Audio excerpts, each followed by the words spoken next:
One day, Percy was shunting in the yard at Farquhar when the station master came up. "Leave those trucks, please, Percy," he said. "There's an emergency down at the harbor, so Topham Hatt wants you to go and sort it out straight away." "Come on, Percy," said his driver. "This'll be trouble with Bulstrode." "Who's Bulstrode?" wondered Percy. His driver explained as they set off to the harbor.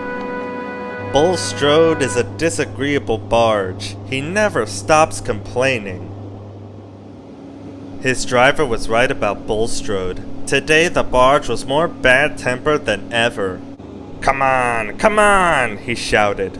"Why aren't you trucks where you should be?" "There's no engine, and we can only go where we're put," retorted the trucks. "You're in the wrong place, not us." When Percy arrived, Bulstrode was sulking and the trucks were crosser still. "Our stone is for Bulstrode. Please put us in the siding so that we can load him up and be rid of him."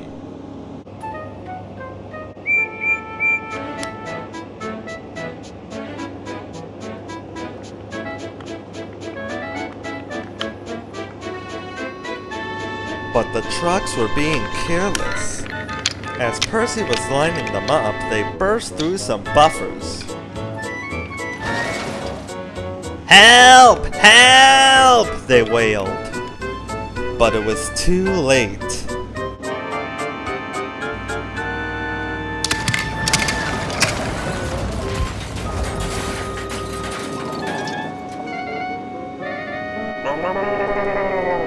Cried Bulstrode. "Serves you right," giggled the trucks. "You always barging in and moaning."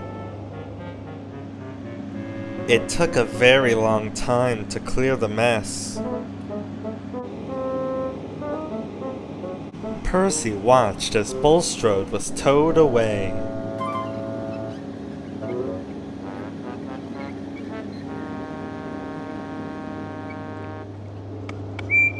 When Percy got home, he told Toby all about it. "You know," Toby remembered, "I used to work at a harbor too.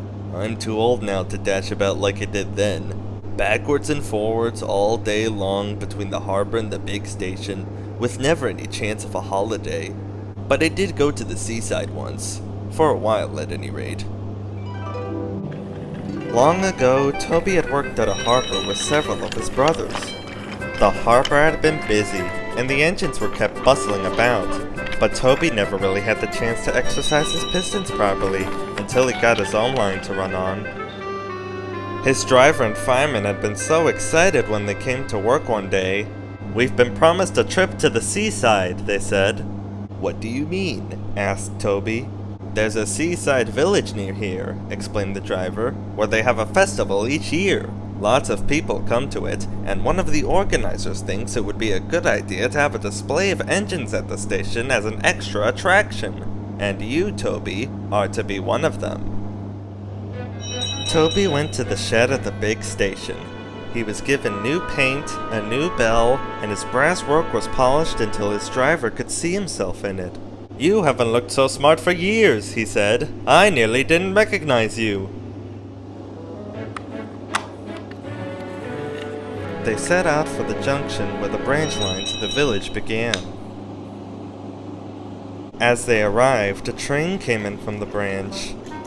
The engine was younger than Toby, but he was dirty, his rods clanked, and steam leaked from everywhere. "The poor engine," said Toby. "Can I help pull his next train to the seaside, please?"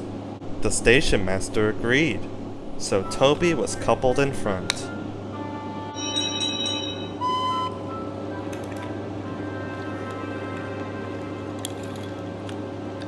"Festival time is the best time of the year," the other engine explained. "Lots of extra trains and visitors. I expect you'll be able to stand on the long carriage siding." They soon reached the seaside station, where the station master came out to meet them. He was surprised to see Toby. He stared, frowned, and went away shaking his head.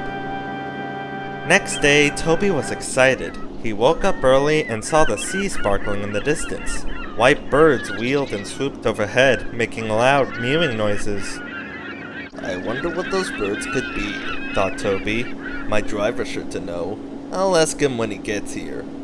But his crew arrived looking glum. It's all off, Toby, his driver told him. They say there's nowhere for you to stand. But what's wrong with here? Wailed Toby. I'm not in anybody's way where I am at the moment. It's just an excuse, I reckon, said Toby's driver, lowering his voice. The real trouble is you're too smart, Toby. They're afraid you'll show their branch line up. That's not fair, cried Percy. Well, murmured Toby, I did get to the seaside, even if it wasn't for long. But I think Sir Topham Hatt would have managed all that festival business much better. And he was right. The next morning, Sir Topham Hatt and his grandchildren came to see Toby. Come on, Toby, he said. We're all going to the seaside. We will ride in Henrietta. Yes, sir, said Toby happily. They came to a small seaside station. Listen, Toby, said his driver. You can hear the seagulls.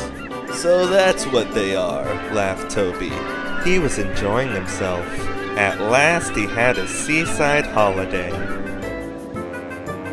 Bulstrode was at the seaside too, but he wasn't exactly enjoying himself. Now children play happily in him all day. If Bulstrode is still grumbling, as I expect he is, the children take no notice.